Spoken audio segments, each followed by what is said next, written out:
जय श्री राधा माधव। सद्गुरुदेव भगवान की जय हो।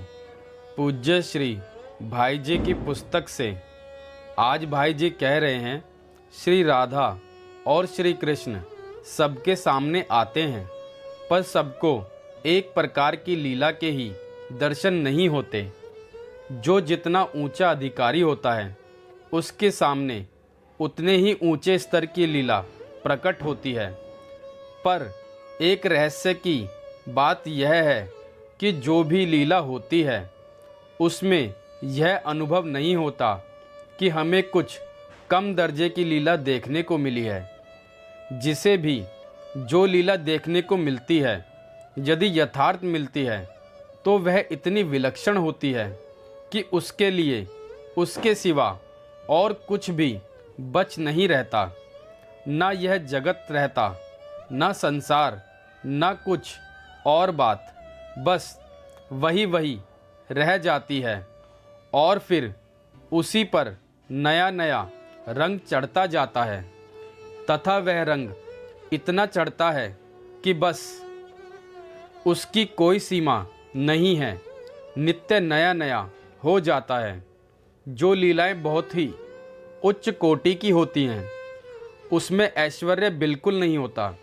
जिसके मन में जरा भी ऐश्वर्य की और टान रहती है उसे उन लीलाओं को सुनकर आश्चर्य होता है। भजन करते करते पहले पूर्ण ज्ञान हो जाता है, उसके बाद वह ज्ञान धीरे धीरे छिपने लगता है। तब मधुर लीलाओं का प्रकाश होता है। श्री राधा कृष्ण की लीलाएं एक से एक मधुर हैं। जितना भक्त ऊंचा उठता है उतने ही वह मधुरता गहरी होती जाती है। इसकी कोई सीमा नहीं। आज तक जितने भक्त हुए हैं उन्हें जो जो अनुभव हुए हैं और वे जितना वाणी में कह सके हैं उसी का वर्णन हम लोगों को पता होता है। पर वह उतना ही हो यह बात नहीं है। वह तो अनंत है, असीम है। कोई उससे भी ऊंचा भक्त हो तो उससे भी ऊंची तथा और भी विलक्षण मधुर लीला भगवान उसे दिखा सकते हैं। मन किसी प्रकार भी लीला में फंस जाए तो काम बन गया। सोचिए, गायों की कतार खड़ी है, श्याम सुंदर हाथ में दोहनी दूध दोहने का पात्र अर्थात बर्तन लेकर खड़े हैं। गायें हरी हरी दूब चर रही हैं। श्याम सुंदर का सखा सुबल पास में खड़ा है।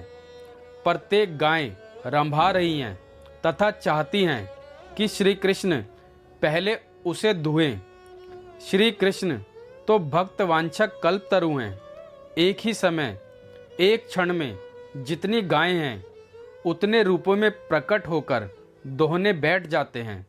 बछड़ा श्री कृष्ण की पीठ सूंघ रहा है, गायें श्री कृष्ण का सिर सूंघ रही हैं। दूर पर श्री राधा रानी सखी के कंधे पर हाथ रखकर यह छवि निहार रही हैं। उनकी आंखों में प्रेम के अश्रु भरते जा रहे हैं। अब इन्हीं गायें, दूब, बछड़ा किसी में भी मन लगा रहे और मृत्यु हो जाए तो इससे बड़ी सुंदर मृत्यु और क्या होगी। जय श्री राधा माधव।